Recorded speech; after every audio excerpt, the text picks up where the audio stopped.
relationship, there's romance. Eventually, there's intimate relations. So this is not kid stuff. So, oh yeah, you're the woman that tells storyteller, right? You write the kid stories. Yes and no. Depends on which book you're talking about. So, yeah, I write what writes, and then I figure out where it fits in later. Kerry? My published book is actually a retelling of The Wizard of Oz. So it, by default, was a middle grade fantasy.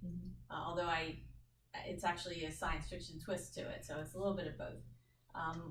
I didn't have to change it much for the publisher, except that because I have a huge vocabulary, some of the vocabulary was deemed a little too high for middle grade kids, which part of me does not agree with, because that's how I learned these words in the first place, was I looked them up when I didn't know what they meant. But they didn't ask too much of me to change it, so I just went along with it. I changed some of them or made them more clear so that the definition was obvious within the context. So I didn't really have to change too much. My biggest problem with it was making sure I didn't trespass on the movie, because the book is in public domain, the movie is not. So I had to make very sure that I wasn't too close to the movie script or the things that were in the movie but not in the book. So that was the more the thing we had to focus on more than the actual writing of it, because it was already a middle grade to start with, because it was based on the book, which was a middle grade. Dina, did you want to elaborate on this adjusted question about when you write, do you think of the audience first or think of the story first? Oh, I'm completely plot driven, so it's always the plot first. Are you another woman with Post-it notes going down the stairwell? Not whatsoever. But I try to walk about 2 miles every day so that I can think about it. I like that. And I think about, I keep going, so what? So this happened. Now what does that mean? Because my plots have to be logical. Sometimes to the cost of character.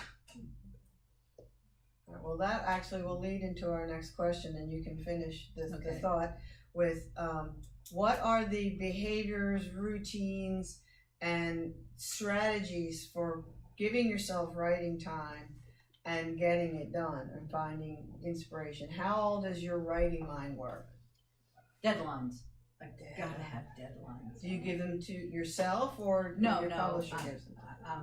I find I always find things that have dates, and then like the night before, the day of, I will write the story. Oh my God! Like cramming for a test. And then I send it out to like 5 friends who dread this. And I need this back in an hour.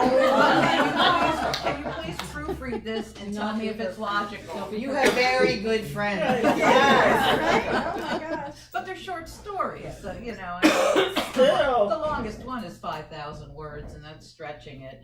But I just love deadlines. Like when I started writing, I went to work for a daily newspaper because I didn't know. I did not know better. I didn't know there were weekly newspapers. I used to have to go to the newspaper, and the computers went down at 2 a.m.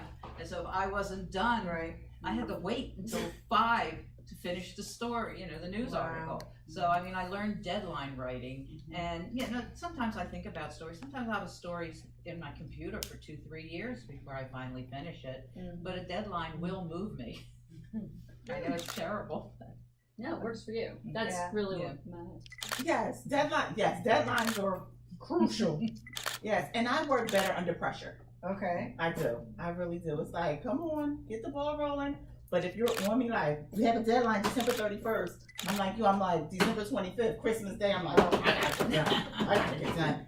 And I ignore everybody in the house. Okay. Everybody becomes invisible. I hear nothing, I see nothing but the computer and my little hands typing. Oh, I scream at everybody. If I scream at them, I might throw my laptop in. No, I always have a big monster mac. Then the next question is, how do you maintain peace in your household if you're shutting everybody out? Because families have needs. Again, I don't have any, TV is like a no-no. Okay. How do I maintain peace? I think peace a lot of times is discipline. It comes within yourself. You have to want that peace too. You gotta like own it. Mhm. Like, this is gonna be the day. This is what I'm gonna do. Everybody is not here. I don't see you. And I they don't just just- smell you. They just have Let to the deal toast with it. burn. Order out. My Yeah. daughter's like, bye. I'm like, see you, and I don't want to see you again. I have one very funny story about That's that. When it. my son was 4, he had an imaginary son. You know, why? You know, not a friend, but a son named Tel Dorito. And I'm driving him to nursery school one day, and he said, "You know, Tel died."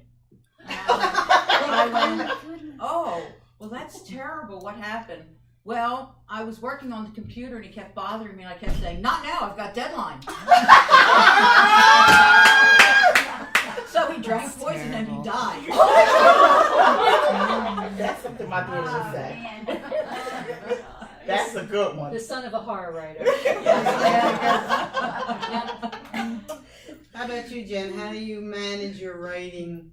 Because I don't do this full time like a lot of folks do, I find the space for it, but if I'm not one of those folks who can, like, NaNoWriMo, I'm like, hell no, NaNoWriMo. So I'll sit there and stare at the computer and I'll be like, oh, Fallout 76 beta is happening in 2 hours, and I'll play a game instead or something like that. Like, if I'm not motivated from inside, what comes out is not going to be worth me even banging my fingers on the keys. However, I will do other things. So I will fill that space with, I have 2 other books. I have a current book I'm working on right now, and then I have a book after that that'll be part of the trilogy.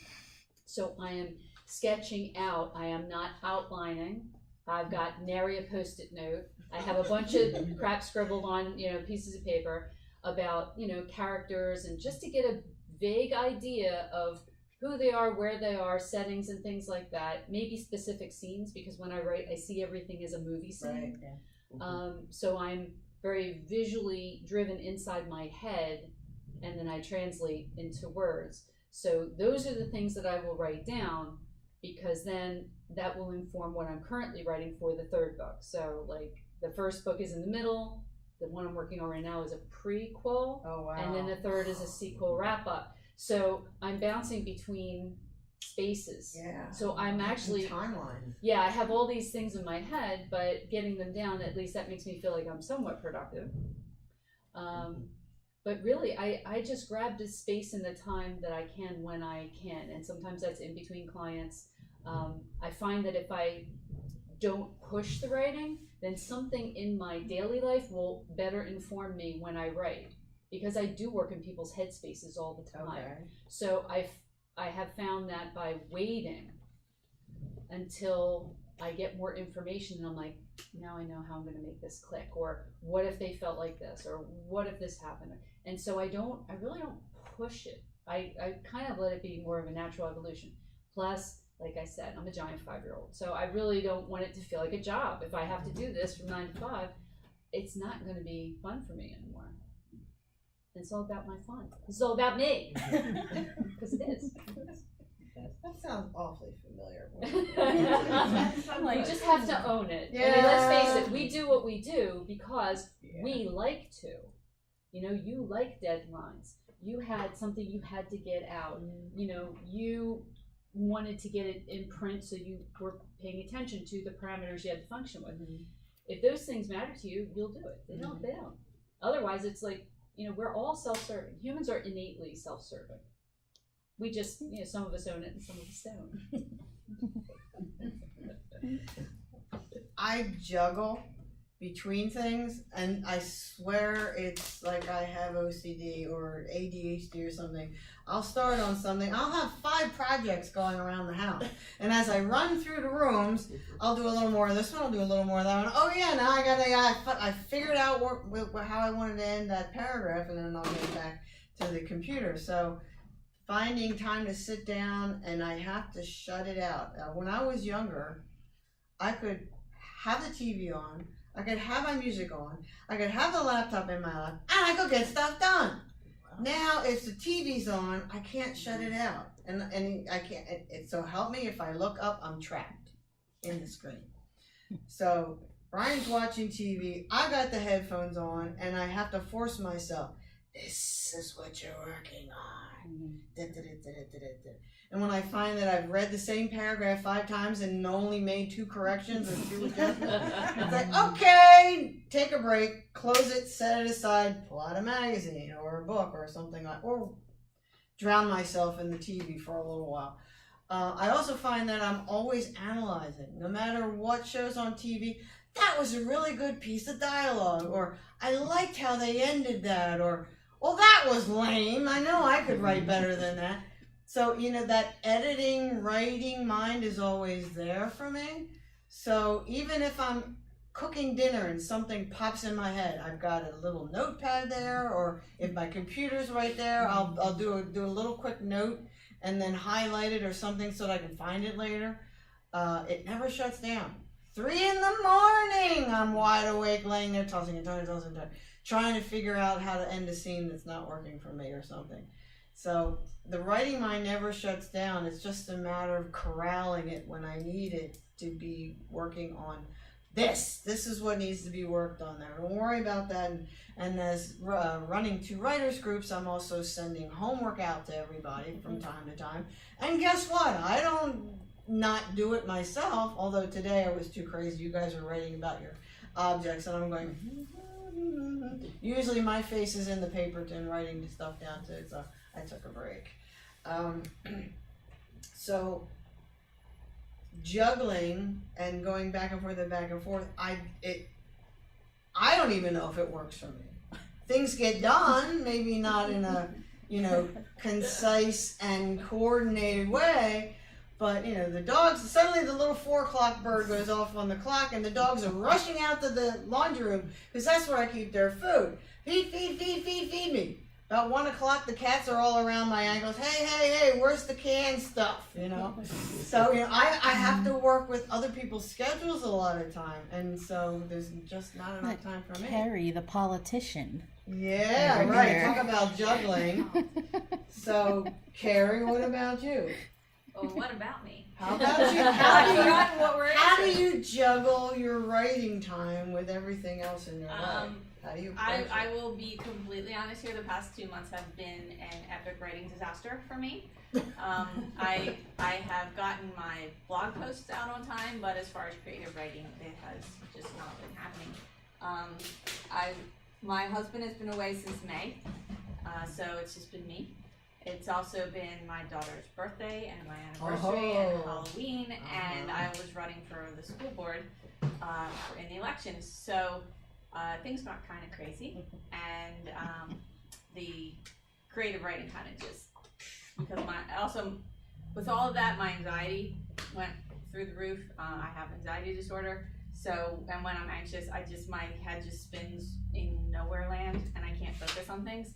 So I kind of was just very unfocused. So I want to get back to my quiet time, where I actually used to be very good about writing from say 9 to 11 in the morning, after I got my kid off to school, Right. before all the other stuff.